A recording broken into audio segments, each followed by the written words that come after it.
Hi, hello, my name's Robin Lambert, I'm 19 years old and I have cerebral palsy, but you guys know me as the T-Rex, and you're watching My T-Rex Life. Okay guys, today I want to talk to you about disability and body image. In particular, the top 5 challenges that I believe people with disabilities face in developing a positive and healthy body image. Now, these 5 things have been drawn from my own personal experience and with discussions within the disabled community. So, where possible, I'm going to share with you guys how I have tackled these challenges in order to develop a more positive perception of myself as a disabled individual.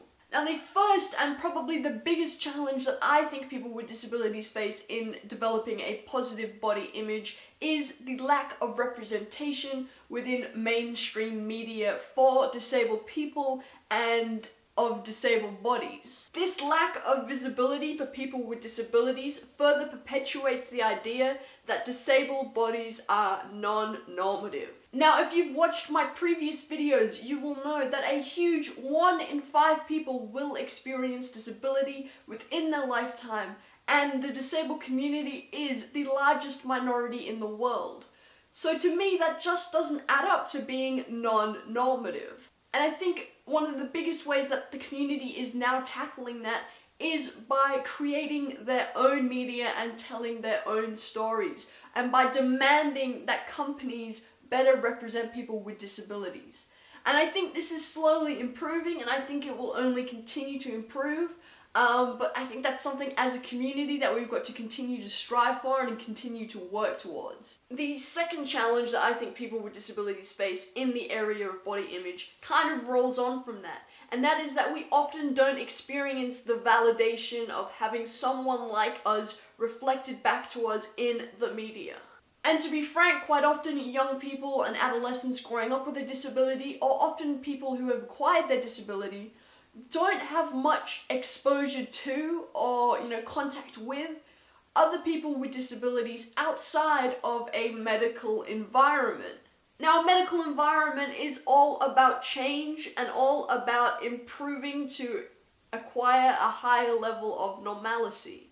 So again, this idea that disability isn't normal, that able-bodiedness is something that should be strived for, is, often a lot of what disabled people consume, and that doesn't go a long way into creating a positive sense of self, and it makes it very hard for people to embrace their disability and to include it as the integral part of their identity that it should be, or should at least be okay to be. The third challenge that I think people with disabilities face is the diminished sense of ownership that we often feel over our own bodies. Now, growing up as a kid with a disability, I was constantly being prodded and poked by medical professionals.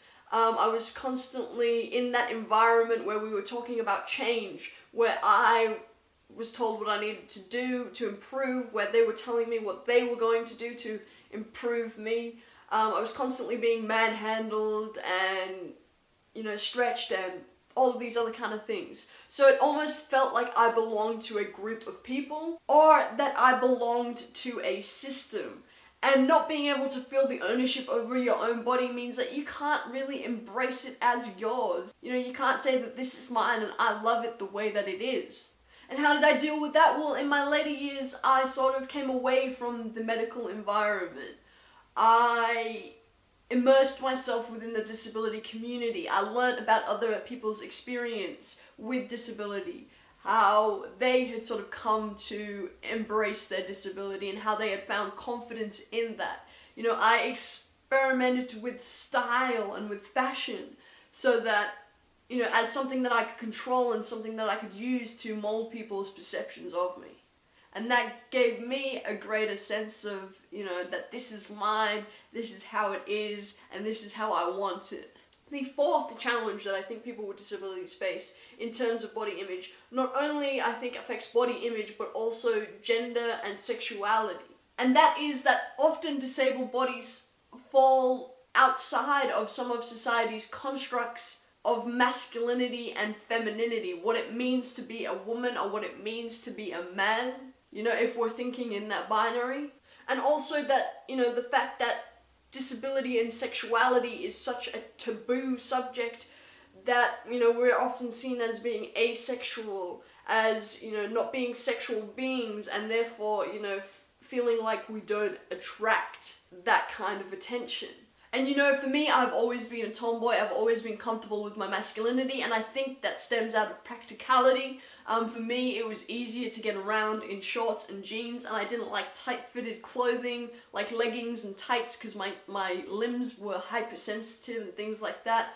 But I definitely found that as I got older, it was harder for me to embrace my femininity because, you know, I didn't, in my head, my disabled body didn't fit in with what I thought it meant to be a woman. You know, I didn't have this sense of gracefulness, or, you know, I didn't have this, what I thought was, you know, a female physicality and a female way of moving around the world. And I'm sure it's exactly the same for men, that these constructs that society has created, you know, on gender, it's sometimes hard as a disabled person to fit into those and to feel like you can own that label. And to me, that's something I still struggle with, you know, and I don't know if, you know, I don't know if it's all directly due to my disability, but I think, you know, I've just come to a point where I'm very happy to be an androgynous being. I'm very happy to accept my masculinity and embrace my femininity, and I'm just gonna own that. And I think, you know, in owning that, that gives you a certain confidence that attracts people anyways. So yeah, that's a little bit more complex, but...